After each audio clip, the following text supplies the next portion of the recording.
Hello बच्चों, एक बार फिर मैं आलोक कुमार आप लोग का आलोक फिजिक्स क्लास में स्वागत करता हूं। और जैसा कि हम लोगों ने पिछले क्लास में हम लोगों ने जाना कि गति का समीकरण को किस प्रकार जो है ना, सॉल्व किया जाता है, कैसे उसका डिराइव किया जाता है। हम लोग उसका पूरा डेरिवेशन जो है पिछले वीडियो में हम लोगों ने देखा।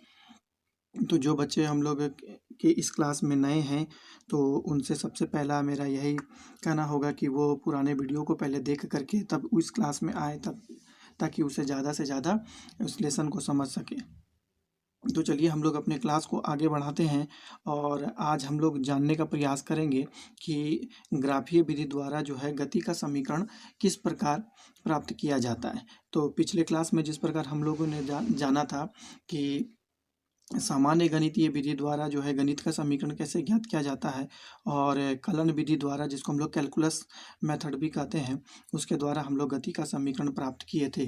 तो आज हम लोग जो है ग्राफीय विधि द्वारा जो है गति का समीकरण को प्राप्त करेंगे बच्चों। तो चलिए स्टार्ट करते हैं, मेरे क्लास में बने रहिए। तो हम लोग स्टार्ट करते हैं इस प्रकार कि देखिए माना कोई कण प्रारंभिक समय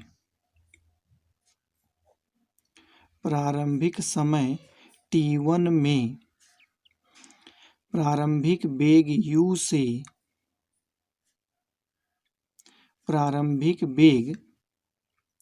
से गति करता है।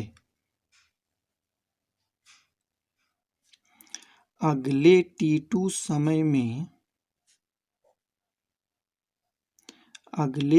समय में कण का अंतिम वेग भी हो जाता है, है ना। तो इस गति का ग्राफ इस प्रकार खींचा जा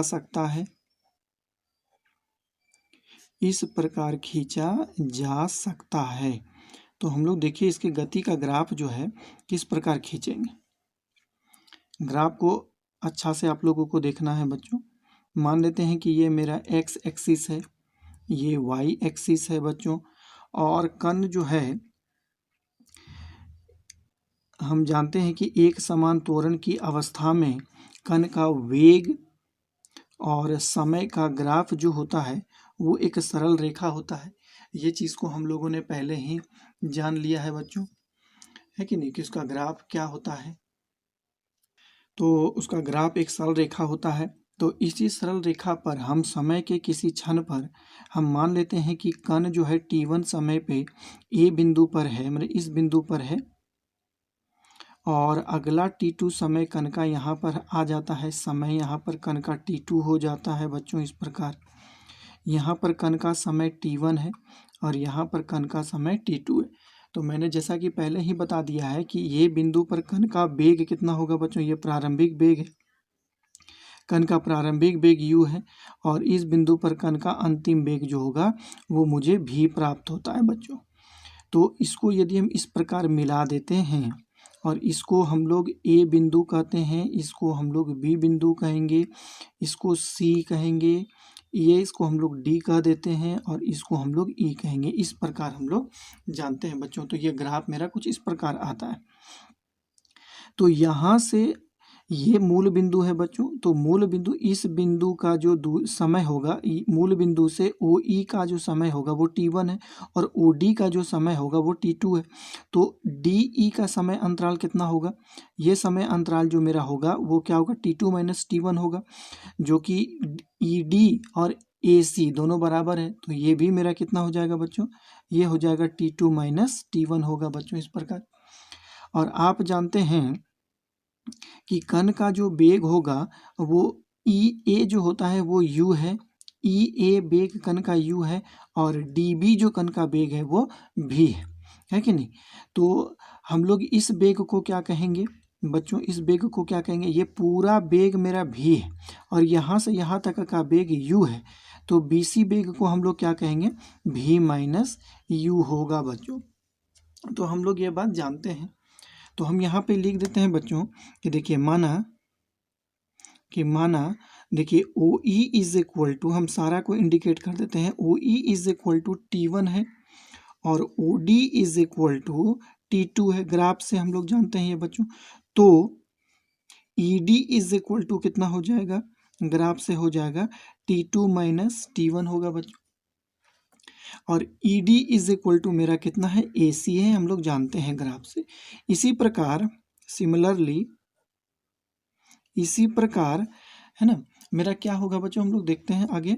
इसी प्रकार ए ई है ना, ए ई बोलिए या फिर सी डी बोलिए, ये दोनों चीज़ है, पैरेलल है, इक्वल है, इज इक्वल टू मेरा प्रारंभिक वेग यू है। और यहाँ पर मेरा बी डी जो है, B D is equal to भी है। तो B C is equal to कितना हो जाएगा, B C is equal to हो जाएगा भी माइनस यू होगा। तो इस ग्राफ का ढाल जो होता है एक समान त्वरण की अवस्था में, हम लोग जानते हैं एक समान त्वरण की अवस्था में, एक समान त्वरण की अवस्था में वेग वर्सेस समय के बीच ग्राफ का ढाल त्वरण का मान देता है कि नहीं, त्वरण का मान देता है, त्वरण का मान देता है। तो इसका मतलब है, तो हम लोग ग्राफ का ढाल को हम लोग ए कहें या फिर टेन थीटा कह दें। तो यहाँ से इस त्रिभुज में आप देख पा रहे हैं कि त्रिभुज ए बी सी में, है कि नहीं, त्रिभुज ए बी सी में यदि हम लोग टेन थीटा का वैल्यू निकालेंगे बच्चों, तो क्या निकलेगा, भी माइनस यू बटा T2 माइनस T1। तो ये ग्राफ का ढाल हो गया। तो ए इज इक्वल टू हम लोग इस तरह लिख सकते हैं, देखिए हम लोग आगे बढ़ते हैं धीरे धीरे। A is equal to V minus U बटा T2 माइनस T1।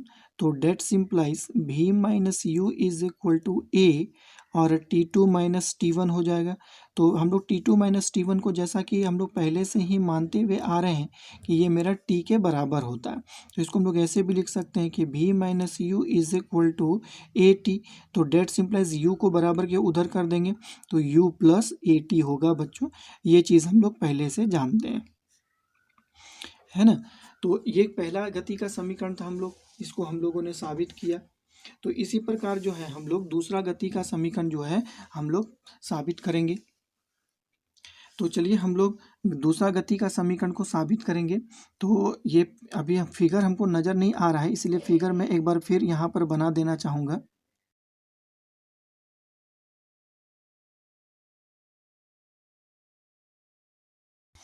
तो एक समान, एक बार और भी एक चीज़ समझिए, मैं उसको बाद में भी साबित करूँगा कि एक समान त्वरण की अवस्था में,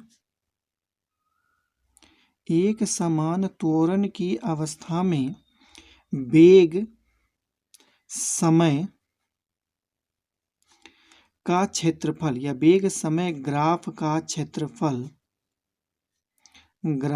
क्षेत्रफल विस्थापन के बराबर होता है, विस्थापन के बराबर होता है बच्चों। ये चीज़ हम लोग अभी मान लेते हैं, बाद में मैं इसको साबित भी कर दूंगा। ये विस्थापन के बराबर होगा, इसका मतलब है कि ये वेग समय ग्राफ है और ग्राफ का जो मेरा क्षेत्रफल है वो किसका क्षेत्रफल है, ए बी डी ई का ये क्षेत्रफल है। हम लोग ए बी डी ई का यदि क्षेत्रफल निकालेंगे, एक समान त्वरण की अवस्था में वेग और समय के बीच में जो ग्राफ का क्षेत्रफल हम लोग निकालते हैं, तो वो विस्थापन के बराबर होता है ना। तो उसको हम लोग आज साबित भी करेंगे विस्थापन के बराबर। चलिए देखते हैं। तो फिलहाल हम यहाँ पर मान लेते हैं इस बात को कि ए बी है ना डी ई का क्षेत्रफल इज इक्वल टू विस्थापन के बराबर होगा। और विस्थापन को हम लोगों ने किस प्रकार माना था, x2 माइनस x1 के रूप में माना था। तो चलिए यहाँ से हम लोग निकालते हैं इसका क्षेत्रफल, और इसके क्षेत्रफल को हम लोग नाम दे देते हैं x2 माइनस x1, जो कि मैं बाद में इस बात को साबित कर दूंगा कि इसका क्षेत्रफल विस्थापन के बराबर होता है। फिलहाल हम लोग यहाँ पर एक गति का समीकरण निकाल रहे हैं। तो ये क्षेत्रफल आप देख पा रहे हैं कि एक त्रिभुज का क्षेत्रफल है और यहाँ पर एक आयत का क्षेत्रफल है। तो पहले लिखेंगे कि त्रिभुज ABC का क्षेत्रफल हो जाएगा, triangle area of triangle ABC है कि नहीं, ABC का क्षेत्रफल, और प्लस आयत यहाँ पर है तो यहाँ क्या हो जाएगा, आयत ACDE का क्षेत्रफल। तो आप लोग जानते हैं कि त्रिभुज का क्षेत्रफल क्या होता है, तो त्रिभुज का क्षेत्रफल होता है 1/2 गुना आधार गुना ऊंचाई होता है। इसी प्रकार आयत का क्षेत्रफल भी आप लोग जानते हैं क्या होता है, लंबाई गुना ऊंचाई होता है। तो आधार यहाँ से इस त्रिभुज का आधार कितना है, T2 माइनस T1 है। तो आधार यहाँ पे हम लोग लिखेंगे T2 माइनस T1, और ऊंचाई कितना है देख पा रहे हैं, V माइनस U है, प्लस लंबाई इसका देखेंगे, एक का लंबाई यहाँ से यहाँ तक कितना है, U है, ये U है यहाँ से यहाँ तक, तो लंबाई U हो गया, और है कि नहीं लंबाई गुना चौड़ाई होता है, हमने गलती लिख दिया ऊंचाई है ना, जल्दबाजी में है कि ना। तो चौड़ाई इसका कितना है, समय है, तो ये हो गया T2 माइनस T1 होगा, है ना। तो इसको पहले टर्म को लिख देते हैं, तो यहाँ पर u हो गया, ये T2 माइनस T1 हो गया प्लस 1/2, और ये होगा T2 माइनस T1।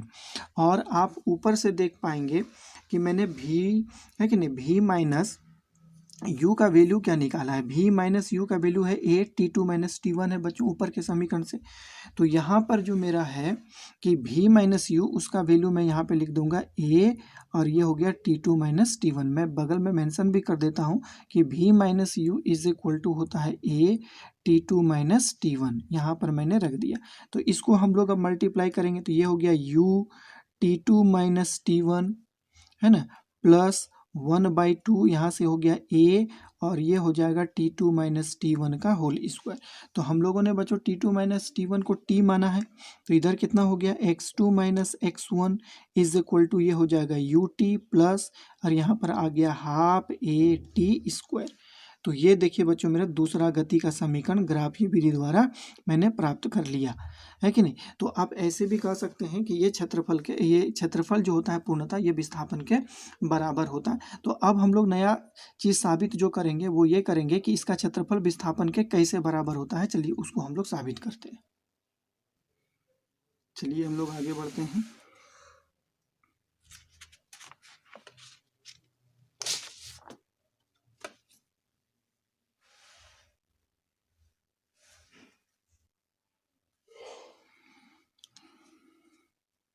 मेरा ग्राफ बच्चों कुछ इस प्रकार था।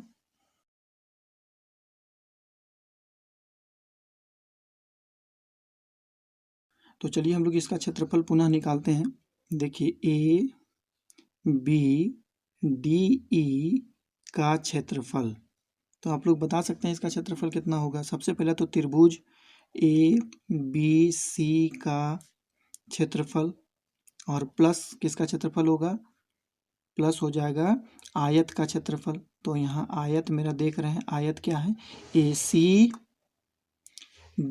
का क्षेत्रफल, ACDE का क्षेत्रफल होगा बच्चों।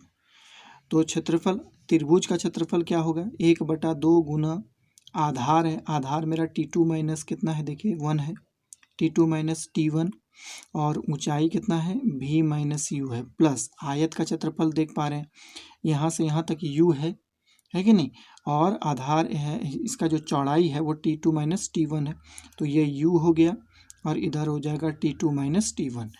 तो इधर से यहाँ से जो है सबको मैं अलग अलग कर दूंगा, V को अंदर करेंगे तो यहाँ से हो जाएगा 1/2 V, और इधर से हो जाएगा T2 minus T1 minus U/2, और इधर हो जाएगा T2 माइनस T1 प्लस हो जाएगा U, और इधर हो जाएगा T2 माइनस T1। तो 1/2 V, और इधर हो गया T2 माइनस T1। तो T2 माइनस T1 में U/2 T2 माइनस T1 को यदि हम लोग माइनस करेंगे तो आ जाएगा प्लस U/2, और हो जाएगा T2 माइनस T1। तो इसमें देखिए कॉमन क्या क्या है, 1/2 और T2 माइनस T1 कॉमन है, तो यहाँ पर मेरा बचेगा V प्लस U बचता है बच्चों कुछ इस प्रकार। अब देखिए त्वरण का परिभाषा तो हम लोग जानते हैं। त्वरण की परिभाषा से अभी हम लोग थोड़ा देर पहले भी त्वरण का जो है वैल्यू निकाला था। त्वरण का जो परिभाषा होता है वो कुछ इस प्रकार होता है कि v माइनस यू बटा T2 माइनस T1। तो इससे हम लोगों को क्या करना है कि T2 माइनस T1 का वैल्यू हम लोगों को निकालना है। तो v माइनस यू बटा ए हो जाएगा। तो ऊपर के जो समीकरण में T2 माइनस T1 है वहाँ पर हम लोग इस वैल्यू को पुट करेंगे। तो कितना हो जाएगा देख पा रहे हैं, ए बी डी है कि नहीं, ए बी है कि नहीं, ए बी डी ई का क्षेत्रफल कितना हो जाएगा, या ई डी का क्षेत्रफल इज इक्वल टू हो जाएगा 1/2। और हम लोग T2 माइनस T1 के जगह में रखेंगे v माइनस यू बटा ए, और इधर आ गया मेरा v प्लस यू बच्चों। तो कितना हो जाएगा 1/2, यहाँ पर है v माइनस यू, यहाँ पर है v प्लस यू। इसका फार्मूला हम लोग जानते हैं कितना होता है, v square minus U square बटा यहाँ पर हो जाएगा a। तो ये फॉर्मूला तो हम लोगों को गति का समीकरण मालूम है बच्चों, क्या होता है, v square is equal to U square और प्लस होता है 2as, जहाँ s बराबर मेरा क्या था, x2 माइनस x1। तो u को इधर कर देंगे तो v square minus U square is equal to 2as के जगह में हम लोग रख देंगे x2 माइनस x1। तो डेट सिंप्लाइज 1/2 और v square minus U square का वैल्यू रखेंगे यहाँ पर, तो ये हो जाएगा 2a x2 माइनस x1 बटा ए। तो ये 2 कैंसिल हो गया, ए भी यहाँ से मेरा कैंसिल हो जाएगा। देखिए कुछ क्या बचा, तो ये बचा ए बी ई डी का क्षेत्रफल है, या डी ई का क्षेत्रफल क्या हो गया, देख पा रहे हैं विस्थापन के बराबर है x2 माइनस x1 का। इसीलिए मैंने जो है वहाँ पर उसको साबित करने से पहले जो है ये चीज़ आप लोगों को बता दिया था कि एक समान त्वरण की अवस्था में वेग और है ना समय के बीच में जो हम लोग ग्राफ खींचते हैं उसका क्षेत्रफल विस्थापन के तुल्य होता है। और ये भी चीज़ आप लोग देख पाएँ, तो इसीलिए मैंने उसका पूरा समीकरण x2 minus x1 is equal to U T plus half A T square लिखा था बच्चों। तो ये था आप लोगों का गति का अध्याय, है कि नहीं, जिसमें मेरा एक टॉपिक्स और छूटा हुआ है बच्चों। तो आज हम लोग उसको भी क्लियर करेंगे, जो कि मेरे पास है सापेक्षिक वेग। वो चीज़ है कि नहीं, बहुत ही इम्पोर्टेंट चीज़ है। इसको हम लोग रिलेटिव वेलोसिटी भी कहते हैं। इसको हम लोग क्या कहते हैं बच्चों, रिलेटिव वेलोसिटी कहते हैं। तो रिलेटिव वेलोसिटी क्या होता है, सापेक्षिक वेग क्या होता है, इसके बारे में आज हम लोग पढ़ेंगे। तो सापेक्षिक वेग का सबसे पहले मैं यहाँ पर डेफिनेशन आप लोगों का लिख देता हूँ। देखिए कुछ इस प्रकार है कि किसी एक वस्तु के सापेक्ष किसी दूसरे वस्तु का वेग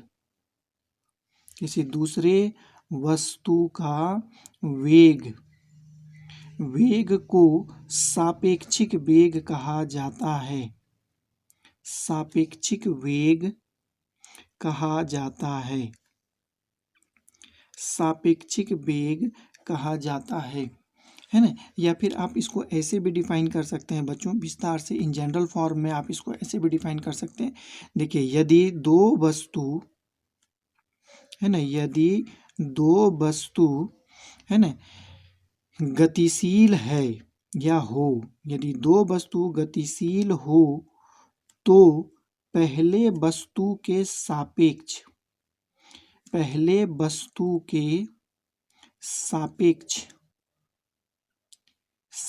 या दूसरे वस्तु के सापेक्ष, पहले वस्तु के सापेक्ष या दूसरे वस्तु के सापेक्ष एक दूसरे के वेग को, पहले वस्तु के सापेक्ष या दूसरे वस्तु के सापेक्ष एक दूसरे के वेग को सापेक्षिक वेग, आपेक्षिक वेग, रिलेटिव वेलोसिटी जो भी कहना है वो कह सकते हैं, लेकिन वेग को सापेक्षिक वेग कहते हैं। सापेक्षिक वेग कहते हैं बच्चों, ये बहुत ही इम्पोर्टेंट चीज़ है कि नहीं। जैसे कि इसका उदाहरण आप लोग अपने दैनिक जीवन में भी बहुत बार देखे होंगे। मान लेते हैं कि यदि एक साइकिल सवार इस दिशा में गतिशील है ए, और इसका है ना दूसरे साइकिल सवार इसी दिशा में गतिशील है बी, तो आप लोग अक्सर देखते होंगे कि दोनों जो है ना एक दूसरे का वेग जो है कम मालूम पड़ता है या स्थिर कभी कभी मालूम पड़ता होगा।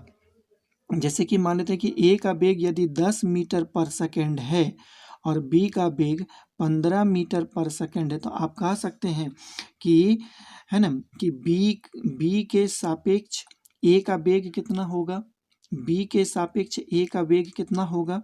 तो आप जान रहे हैं कि ए जो होगा वो बी तो आगे निकल जाएगा और ए जो है वो पीछे रह जाएगा।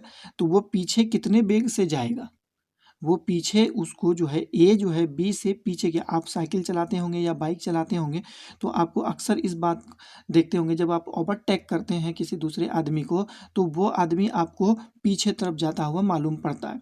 तो वो इसी प्रकार यहाँ पर भी है कि बी जो है वो 15 मीटर पर सेकंड वेग से गतिशील है और ए 10 मीटर पर सेकंड के वेग से गतिशील है। तो बी के सापेक्ष ए का वेग की दिशा तो बी के जस्ट पीछे की ओर होगी, लेकिन वो कितने वेग से पीछे जाएगा तो इसको हम लोग माइनस कर देंगे। 10 में से 5 घटेगा, कितना हो जाए, सॉरी 15 घटेगा, तो इज इक्वल टू -5 मीटर पर सेकंड के वेग से वो पीछे की ओर जाता हुआ प्रतीत होगा। लेकिन ये क्या हो गया, बी के सापेक्ष ए का वेग है। नहीं, वहीं यदि हम बात करते हैं बच्चों कि ए के सापेक्ष बी का वेग कितना होगा, बी का वेग, तो आपको पता चलेगा कि ए को देखने से लगेगा कि बी जो है हमसे, है कि नहीं, 5 मीटर पर सेकंड के वेग से आगे बढ़ रहा है कि नहीं। तो इसमें से हम निकालना यदि चाहेंगे तो यहाँ से हमको घटाना पड़ेगा, 15 - 10 इज इक्वल टू 5 मीटर पर सेकंड। तो ये दो अलग अलग घटनाएं हैं, तो जिसको आप लोग अपने दैनिक जीवन में भी देखे होंगे। तो यहाँ पर दो बातें हैं, ए जो है 10 मीटर पर सेकंड के वेग से गति कर रहा है और बी जो है 15 मीटर पर सेकंड के वेग से गति कर रहा है।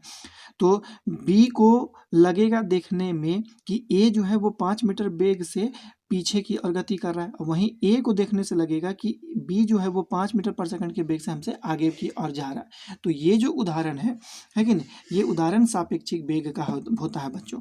लेकिन वहीं यदि हम इस प्रकार बात करते हैं, दूसरा एग्जाम्पल में इसको हम यदि बात करते हैं कि ए यदि इस दिशा में गति करता है और बी यदि इस दिशा में गति करता है, तो दोनों को, है कि नहीं, ए का वेग यहाँ पर 10 मीटर पर सेकंड है और बी का वेग यहाँ पर 15 मीटर पर सेकंड है। तो ए के सापेक्ष बी का वेग कहिए या बी के सापेक्ष ए का वेग कहिए, तो दोनों को लगेगा कि दोनों एक दूसरे से यहाँ 15 + 10 इज इक्वल टू 25 मीटर पर सेकंड के वेग से अलग हो रहा है कि नहीं। तो आप लोग जब ट्रेन में चढ़े होंगे और जब ट्रेन एक दूसरे को ओवर क्रॉस करता है बच्चों, तो लगता होगा कि दोनों, है ना, उस ट्रेन का स्पीड हमारे ट्रेन से कहीं गुना ज़्यादा है, लेकिन ऐसी बातें वहाँ पर होती नहीं है। वहाँ होता है कि उस ट्रेन का वेग में हमारा ट्रेन का भी वेग जुड़ जाता है, जिसके वजह से वो ज़्यादा तेज गति से चलता हुआ महसूस होता है कि नहीं, क्योंकि दोनों अपोजिट। वहीं यदि दो ट्रेन यदि पैरेलल एक ही डायरेक्शन पे यदि मोशन करता है तो लगेगा कि वो ट्रेन का वेग जो है बहुत घट गया है, वो धीरे धीरे धीरे गति कर रहा है। तो इसी वेग को हम लोग सापेक्षिक वेग कहते हैं। आज इसी के बारे में हम लोग विस्तार चर्चा हम लोग करेंगे बच्चों। तो चलिए मेरे साथ बने रहिएगा, इसके बारे में हम लोग आप चर्चा करेंगे बच्चों। तो चलिए सबसे पहले हम लोग इसका जनरल फॉर्म जानते हैं बच्चों की, रिलेटिव वेलोसिटी का जनरल फॉर्म क्या होता है। तो चलिए इसका हम लोग जनरल फॉर्म हम लोग इसका जानने का प्रयास करेंगे। इसका जनरल सॉल्यूशन क्या होता है, जनरल इसका फॉर्म क्या होता है बच्चों। तो सापेक्षिक वेग निर्धारित करने का क्या तरीका है बच्चों, लेकिन इसको हम लोग को बार बार एडजस्ट करते रहना पड़ता है। तो यहाँ पे हम लिखेंगे सापेक्षिक वेग ज्ञात करने की विधि। देखिए सापेक्षिक वेग ज्ञात करने का, है ना, ज्ञात करने का विधि क्या है, तरीका क्या है, मेथड क्या है। सापेक्षिक वेग ज्ञात करने का विधि क्या होता है बच्चों। तो चलिए हम लोग इसको ज्ञात करते हैं। तो देखिए पहले आप लोगों को ये चीज़ देख, मान लेते हैं कि ए कोई एक वस्तु है जो कि इस दिशा में गति कर रहा है बच्चों, और बी कोई इसी एक ही बिंदु से दोनों उत्पन्न हो रहा है, और बी कोई, है ना, अलग वस्तु है जो कि इस दिशा में गति कर रहा है। ये ए है और ये बी है, जो दोनों के बीच का कोण जो है वो थीटा है कि नहीं। तो हम लोगों को यहाँ पर क्या ज्ञात करना है कि बी के सापेक्ष ए का वेग हमको ज्ञात करना है। मैंने क्या कहा कि बी के सापेक्ष नहीं, बी के सापेक्ष ए का वेग ज्ञात करना है कि नहीं? बी के सापेक्ष ए का वेग ज्ञात करना है। तो इस दशा में हम लोग क्या करते हैं, उसको ध्यान से देखिएगा कि हम लोगों को ए का वेग ज्ञात करना है बी के सापेक्ष। तो हम लोग क्यों ना करेंगे कि बी का वेग को शून्य कर देते हैं और ए का वेग ज्ञात हो जाएगा। तो वही करना है बच्चों। तो हम लोग यहाँ पर क्या करेंगे कि बी का वेग को शून्य कर देते हैं, बी का वेग को शून्य कर देते हैं, शून्य कर देते हैं। तो शून्य करने के लिए हम लोगों को क्या करना पड़ेगा बच्चों, तो उस भी लिख देते हैं। तो बी के, है कि नहीं, बी के दिशा के ठीक पीछे, बी के दिशा के, है ना, बी के दिशा के ठीक पीछे, ठीक पीछे, बी के दिशा के ठीक पीछे, है कि नहीं, समान परिमाण का, है कि नहीं, समान परिमाण का एक वेग जोड़ देते हैं, एक वेग जोड़ देते हैं, है ना, विपरीत, है ना, बी के दिशा के ठीक पीछे समान परिमाण का एक वेग जोड़ देते हैं, एक वेग हम लोग जोड़ देते हैं। इस प्रकार हम लोग वेग को जोड़ेंगे। मान लीजिए कि ये ए है हमारा और ये क्या हो गया, देख पा रहे हैं, ये बी है। तो उसके ठीक विपरीत दिशा में हम लोग इस तरह एक वेग को जोड़ देंगे।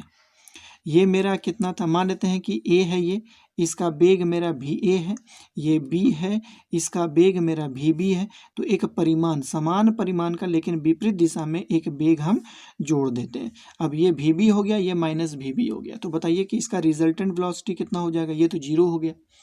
तो ये टर्म पूरा जीरो हो गया। तो ए का वेग हम लोग यहाँ से फाइंड कर लेते हैं, ज्ञात कर लेते हैं। तो ज्ञात हम लोग कैसे करते हैं, तो समानांतर चतुर्भुज के नियम से, है कि नहीं, समानांतर चतुर्भुज के नियम से, नहीं, समानांतर चतुर्भुज के नियम से, है कि नहीं, परिणामी या सॉरी आपेक्षिक वेग हम लोग ज्ञात कर लेते हैं, है कि नहीं, सापेक्षिक वेग ज्ञात कर लेते हैं, सापेक्षिक वेग ज्ञात कर लेते हैं। तो चलिए हम लोग उसी के बारे में जानते हैं। तो ये थोड़ा सा इसका विधि था, मेथड था कि हम लोग क्या करते हैं कि हमको यदि बी के सापेक्ष ए का वेग का क्या ज्ञात करना पड़ता है, तो उसके लिए हम लोग क्या करते हैं कि बी के पीछे जो होता है समान परिमाण का लेकिन, लेकिन विपरीत दिशा में एक वेग को जोड़ देते हैं, जिसके वजह से बी का वेग शून्य हो जाता है और ए का वेग हम लोग ज्ञात कर लेते हैं बच्चों। तो इसका हम लोग अब चलिए देखते हैं कि किस प्रकार किया जाता है। तो यहाँ पर मेरा कुछ इस प्रकार है, फिगर आप लोग देख पा रहे हैं। चलिए यहाँ पर देखेंगे कि ये मेरा ए था बच्चों और ये मेरा बी है, इसका वेग भी बी है और इसका वेग भी ए है और दोनों के बीच का एंगल हो गया थीटा। तो अब हम लोगों को क्या करना है, बी के सापेक्ष ए का वेग ज्ञात करना है। तो बी के जस्ट पीछे डायरेक्शन में हम इसके एक वेग को जोड़ देते हैं। वो कितना वेग होगा, तो वो माइनस भी बी होगा। अब इसको समानांतर, तो जस्ट पैरेलल एक लाइन यहाँ पर हम एक वेक्टर को ऐड करेंगे इस तरह, ये भी ए के पैरेलल हो गया, इसका मतलब ये भी मेरा भी ए होगा। अब समांतर चतुर्भुज बनाएंगे तो इसको भी ऐसे करके हम लोगों को करना पड़ेगा, ये इसके पैरेलल होगा तो ये भी हो जाएगा मेरा माइनस बी। अब ये एंगल यदि थीटा है बच्चों, तो आप लोग बता सकते हैं कि ये एंगल कितना होगा, ये एंगल हो जाएगा 180 माइनस थीटा। अब दोनों का रिजल्टेंट जो होगा, इसका और इसका रिजल्टेंट कितना हो जाएगा बच्चों, वो कितना हो जाएगा, ये चीज़ हो गया।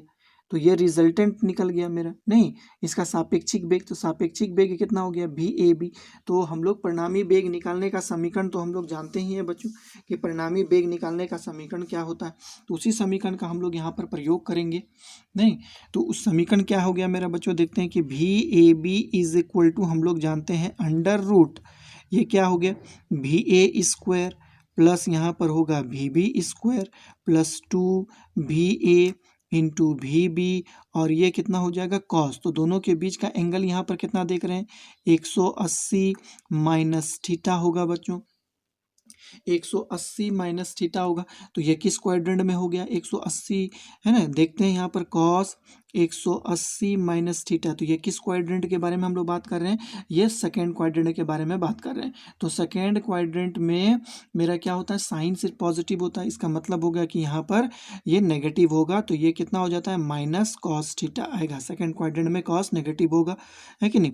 तो यहाँ पर हम लोग क्या देखेंगे कि भी A B is equal to, इसका वैल्यू हम लोग रखेंगे तो ये हो जाएगा रूट अंडर भी ए स्क्वायर प्लस हो जाएगा भी बी स्क्वायर, और यहाँ पर क्या हो जाएगा प्लस 2va इंटू भी बी और कॉस, है कि नहीं, थीटा। कैसा कॉस थीटा? तो माइनस होगा, माइनस को यदि आप बाहर कर देंगे तो भी A B is equal to आ गया under root V A square भी B square minus 2va into भी बी कॉस थीटा। तो ये जो है मेरा एक क्या हो गया, समीकरण हो गया, किसका?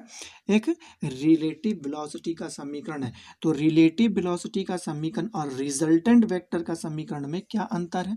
दोनों में अंतर है प्लस और माइनस का। तो वहाँ जब हम लोग रिजल्टेंट वेक्टर का समीकरण निकालते थे तो वहाँ पर प्लस होता था, और यहाँ पर हम लोग जब रिलेटिव वेलोसिटी का जब हम लोग निकाल रहे हैं, है ना, तो यहाँ पर माइनस होगा बच्चों। बस दोनों में यही अंतर होता है ना? तो इस अंतर को याद रखिएगा। हम लोग क्या कहें कि वेक्टर में जब हम लोग रिजल्टेंट वेक्टर का जब हम लोग इक्वेशन या फिर मान वैल्यू निकालते थे तो वहाँ पर ये root under A square plus B square plus 2ab cos theta होता था, और वहीं पर जब हम लोग रिलेटिव वेलोसिटी का जब हम लोग इक्वेशन निकाल रहे हैं तो वहाँ भी A square plus B B square minus 2ba into B B cos theta होता है, अंडर रूट होगा।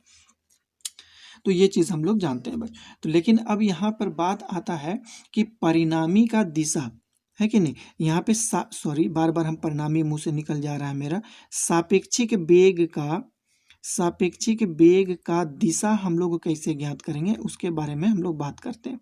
सापेक्षिक वेग का दिशा, तो सापेक्षिक वेग का दिशा, तो मान लेते हैं कि माना कि सापेक्षिक वेग, है कि नहीं, कि सापेक्षिक वेग वस्तु ए के वेग के साथ, ए के वेग के साथ कितना कोण बनाता है बच्चों? थीटा कोण, सॉरी अल्फा कोण बनाता है। अल्फा कोण, वहां पर भी हम लोग का वेक्टर में भी अल्फा कोण बनाता था, तो यहाँ पर भी हम लोग अल्फा कोण देखेंगे बच्चों। तो ये वाला जो कोण हो गया मेरा, ये कोण अल्फा है। तो आप लोग डायरेक्शन का इक्वेशन तो जानते होंगे बच्चों कि tan alpha is equal to क्या होता था मेरा, बी क्या होता था, कॉस थीटा होता था बच्चों। तो यहाँ थीटा के जगह में हम लोगों को 180 माइनस थीटा हमको लिखना है। सॉरी, यहाँ पे साइन होता है बच्चों, कॉस नहीं होगा, साइन होता है, और बटा नीचे में हो गया ए, है कि नहीं, ए, और प्लस होता है, फिर क्या होता है बी कॉस, है कि नहीं, 180 माइनस थीटा, कुछ इस प्रकार समीकरण होता है। तो यहाँ बी मैंने वेक्टर का फॉर्म लिख दिया, लेकिन इसके हिसाब से यदि मैं लिखूंगा तो tan alpha is equal to B है, तो इसका मतलब होगा कि भी बी साइन क्या हो गया 180 माइनस थीटा, और ये हो जाएगा बट्टा ए प्लस ये हो जाएगा, है ना, ए नहीं होगा भी ए होगा, भी ए भी बी कॉस 180 माइनस थीटा हो जाएगा। तो हम लोग यहाँ पर ये दोनों जो है साइन और कॉस सेकेंड क्वाड्रेंट के बारे में बात करता है। तो sine 180 minus theta is equal to, second quadrant में साइन पॉजिटिव होता है कि नहीं, और सेकेंड क्वाड्रेंट में कॉस नेगेटिव होगा। तो 180 minus theta is equal to हो जाएगा माइनस कॉस थीटा। तो दोनों वैल्यू को आप यदि यहाँ पे रख देते हैं तो ये क्या निकल जाता है, tan alpha is equal to निकल जाएगा, है कि नहीं, भी बी साइन थीटा बटा भी ए माइनस भी बी, और ये निकलेगा कॉस थीटा। तो ये समीकरण जो है मेरा डायरेक्शन को इंडिकेट करता है कि नहीं, कि रिलेटिव वेलोसिटी का डायरेक्शन क्या होता है वो इस समीकरण से हम लोग निकाल लेते हैं बच्चों। तो ये चीज़ जो है आप लोग, है ना, ट्रिगोनोमेट्री में पढ़ेंगे, है ना, इंटरमीडिएट के ट्रिगोनोमेट्री में है ये 11th क्लास में, है कि नहीं, तो वहीं पे आप लोगों को मिलेगा ये चीज़, तो याद रखिएगा बच्चों इस चीज़ को। तो चलिए हम लोग ये आगे बढ़ेंगे और इसके बारे में कुछ कंडीशन हम लोग जानते हैं।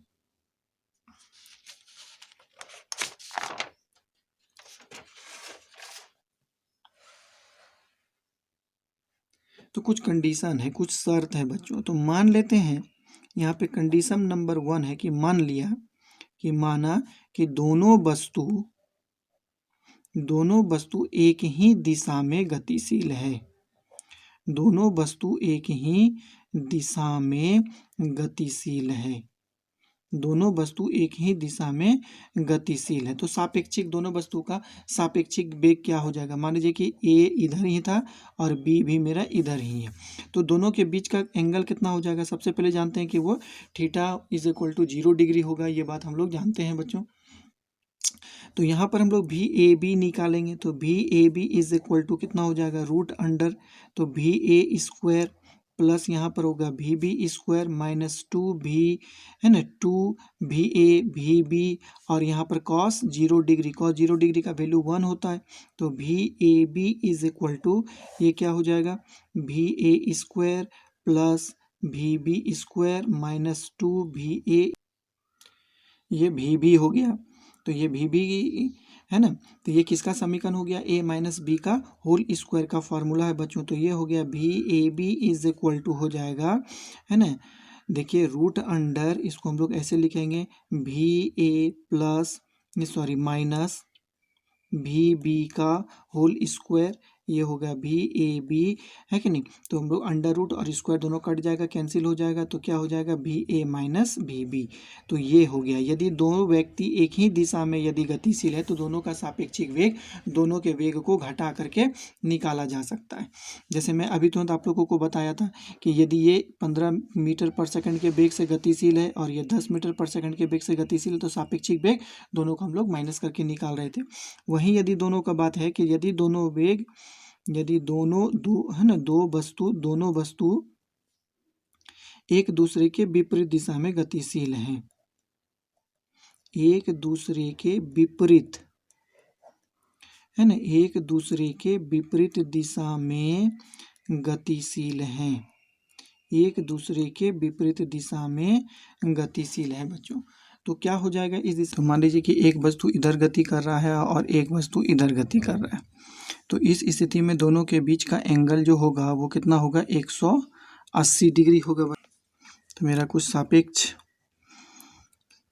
वेग का जो समीकरण है कुछ इस प्रकार है, रूट अंडर हो गया भी ए स्क्वायर प्लस भी बी स्क्वायर माइनस 2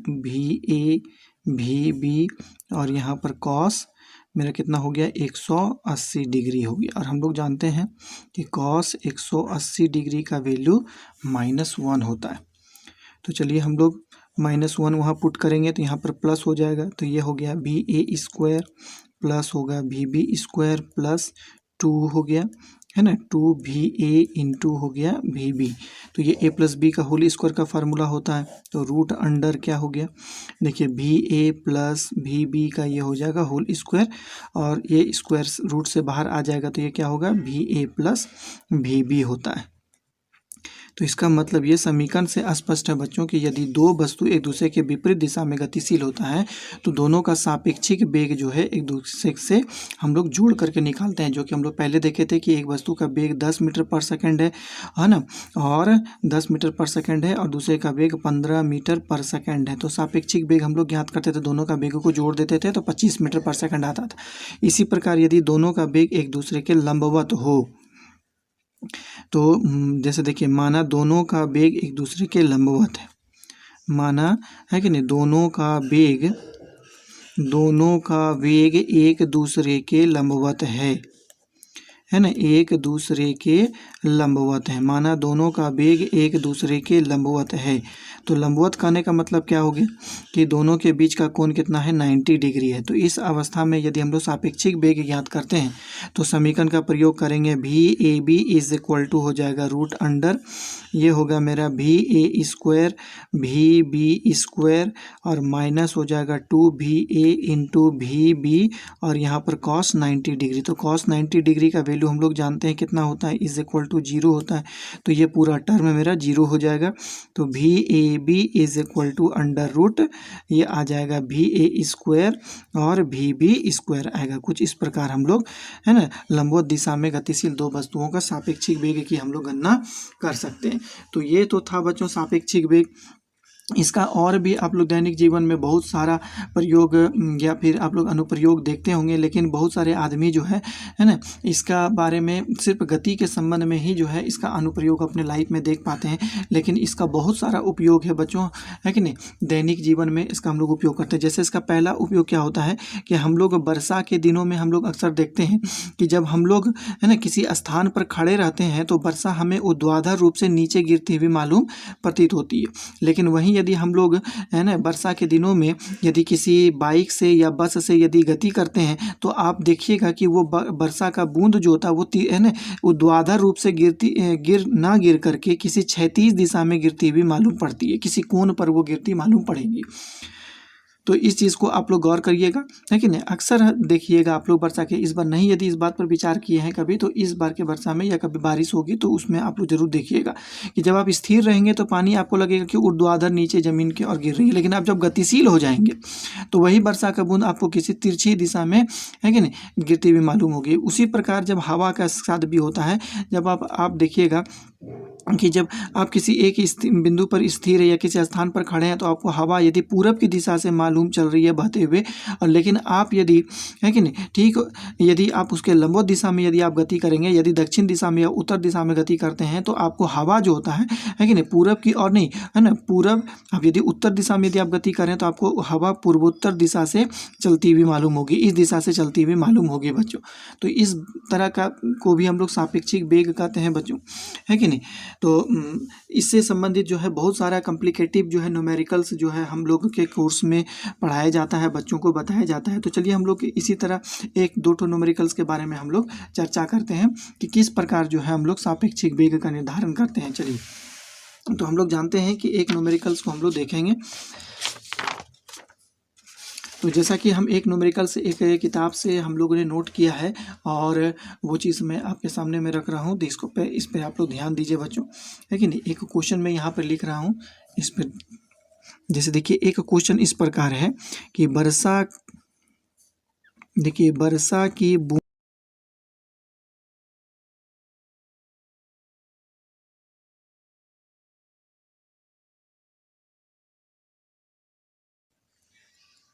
तो ये एक बहुत साधारण सा सवाल है बच्चों, है ना। इसको देखिए कि वर्षा की बूंदें 22 मीटर पर सेकंड के वेग से ऊर्ध्वाधर रूप से नीचे की ओर गिर रही है। बताएं कि 3 किलोमीटर प्रति घंटा के वेग से चलता हुआ एक आदमी अपने, है ना, को बचाने के लिए अपना छाता किस कोण पर रखेगा। तो ये क्वेश्चन आप लोगों को समझ में आ गया होगा कि बारिश जो है 22 मीटर पर सेकंड के वेग से ऊर्ध्वाधर रूप से नीचे की ओर गिर रही है, तो और एक आदमी जो है वो 3 किलोमीटर प्रति घंटा के वेग से, है ना, चल रहा है। तो आप लोगों को ये चीज़ निकालना है कि वो बारिश की बूंद से बचने के लिए अपना छाता को किस कोण पर फैलाएगा। तो चलिए हम लोग सबसे पहले इसका डायग्राम बनाते हैं। मान लेते हैं कि आदमी जो है वो इस दिशा में, है ना, 3 किलोमीटर प्रति घंटा के चाल से चल रहा है, और जब वो इस बिंदु पर स्थिर था तो उसे वर्षा की बूंदें ऊर्ध्वाधर रूप से नीचे गिरते हुए मालूम होगी।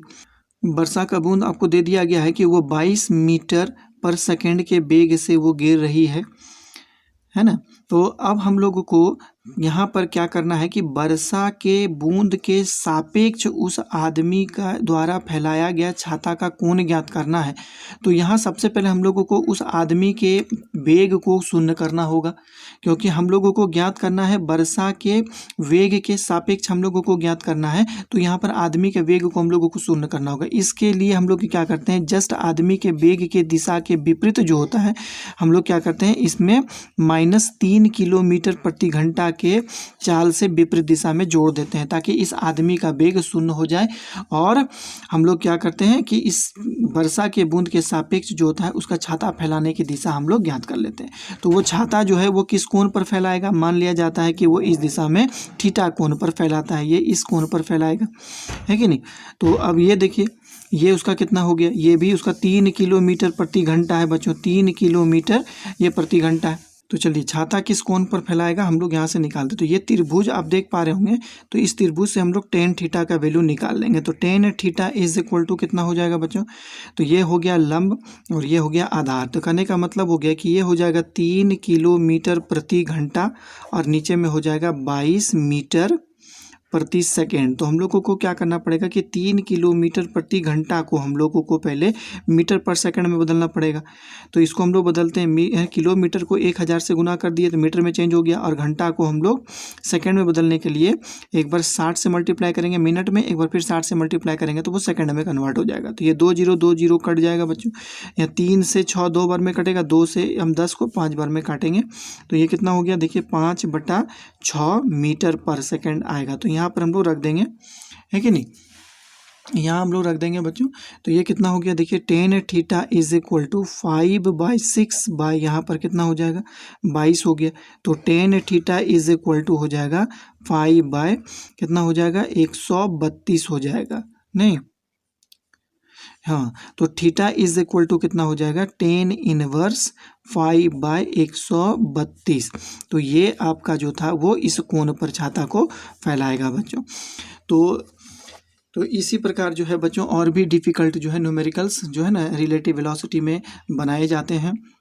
तो आज का क्लास बच्चों इतना ही रहेगा, है ना। हम लोग नेक्स्ट क्लास में हम लोग इसके बारे में न्यूमेरिकल्स को सिर्फ पढ़ेंगे कि 1 डायमेंशनल मोशन में, एक विमीय गति में न्यूमेरिकल्स जो है कैसे बनाए जाते हैं। मेरा कल जो वीडियो बनेगा या नेक्स्ट डे जो वीडियो आने वाला है वो लगभग 1 से सवा घंटा का वीडियो होगा, और लगभग उसमें से हम लोग 15 से 20 प्रश्न के बारे में हम लोग चर्चा करेंगे।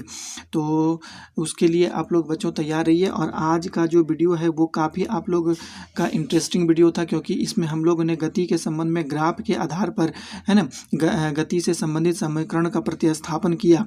और सबसे इम्पोर्टेंट बात है कि हम लोगों ने रिलेटिव वेलोसिटी को आज हम लोगों ने समझा। तो कल हम लोग जो है या नेक्स्ट डे आने वाला वीडियो में हम लोग न्यूमेरिकल्स को हम लोग कॉन्सेप्ट करेंगे, देखेंगे कि 1 डायमेंशनल मोशन में किस प्रकार का न्यूमेरिकल्स जो है बच्चों बनाए जाते हैं। उसके बाद जो है मेरा गति का 2 डायमेंशनल मोशन आएगा। बहुत तरह के अभी हम लोगों को अध्याय को आगे बढ़ाना है। तो बच्चों एक बात याद रखिए कि जो भी तरह के वीडियो को मैं आप लोगों को बनाता हूं तो वो वीडियो लगभग 10 मिनट, 5 मिनट या 15 मिनट का नहीं होता है। वो वीडियो आप लोगों के सामने में जो भी बनाया जा रहा है वो 45 मिनट से ऊपर का वीडियो होता है। तो इसका मतलब है कि इस वीडियो में कुछ ना कुछ जरूर खासियत है बच्चों। यदि आप इस वीडियो को आराम से यदि देखेंगे तो इसमें आप लोगों को कंप्लीट कॉन्सेप्ट आप लोगों को प्रत्येक टॉपिक्स में दिया जाता है। आप लोग देख सकते हैं कि मेरे जो पिछले वीडियो में सिर्फ स्पीड और वेलोसिटी जो था उससे रिलेटेड जो है 1 घंटा का वीडियो बनाया गया है, आप देख पाएंगे। और उससे पहले जो था लगभग डिस्टेंस और डिस्प्लेसमेंट पर भी लगभग 1 घंटा का वीडियो बनाया गया है। तो इसका मतलब है कि उस 1 घंटा के ड्यूरेशन में उसके अंदर में जो भी तरह की बातें होती है वो कम्प्लीटली वहाँ पे डिफाइन किया था। और यूट्यूब में बहुत सारे वीडियो भरे पड़े हुए हैं जो कि डिस्प्लेसमेंट पर 10 मिनट, डिस्टेंस पर 5 मिनट का वीडियो आप लोगों को बहुत सारा मिल जाएगा। बशर्ते यहाँ पर जो है हम हिंदी से आप लोगों को बताया जाता है, क्योंकि यूट्यूब में बहुत सारे वीडियो इंग्लिश में बड़े पड़े हैं। तो हिंदी से एक अलग प्रकार का बच्चों को कॉन्सेप्ट यहाँ पर डेवलप होगा, क्योंकि हमारे टीचर जो है खुद हम लोगों को बोला करते थे कि विज्ञान जो होता है या साइंस एक ऐसे सब्जेक्ट है जिसको समझने के लिए हम लोगों को एक लैंग्वेज का ज़रूरत नहीं पड़ता है। आप किसी भी लैंग्वेज में यदि पढ़ेंगे, चाहे उसको इंग्लिश में पढ़ें, चाहे आप उसे हिंदी में पढ़ें, चाहे उसे बांग्ला में पढ़ेंगे, चाहे आप उसे उर्दू में पढ़ेंगे, विज्ञान का कॉन्सेप्ट कभी चेंज नहीं होता है। वो किसी भी लैंग्वेज में पढ़ करके आप उसको डेवलप कर सकते हैं बच्चों। तो लैंग्वेज कोई मायने नहीं रखता है, ऐसे कोई बड़ी बात नहीं है कि वो इसको इंग्लिश में पढ़ाया जा रहा है। लेकिन हम यहाँ पर हिंदी में मेरा पढ़ाने का एकमात्र मकसद है कि ये जो वीडियो है उन बच्चों के लिए है जो कि अच्छे स्कूल में नहीं पढ़ पाते हैं या फिर उसे अच्छे टीचर का संपर्क नहीं मिल पाता है ना। तो वैसे बच्चों के लिए ये वीडियो आप लोगों के लिए मैं बना रहा हूँ। तो वैसे बच्चे जिसे ये वीडियो मिलता है तो वो तुरंत वैसे बच्चों को शेयर करें जिसे इसकी ज़रूरत है। तो बस आज का दिन इतना ही बच्चों। अगले नेक्स्ट टॉपिक्स के साथ मैं फिर आप लोगों के साथ उपस्थित होऊंगा। तब तक के लिए धन्यवाद। आप लोग हंसते रहें, मुस्कुराते रहें, हमेशा खेलते रहें। मेरे वीडियो को देखने के लिए आप लोग का लॉट्स ऑफ थैंक्स बच्चों।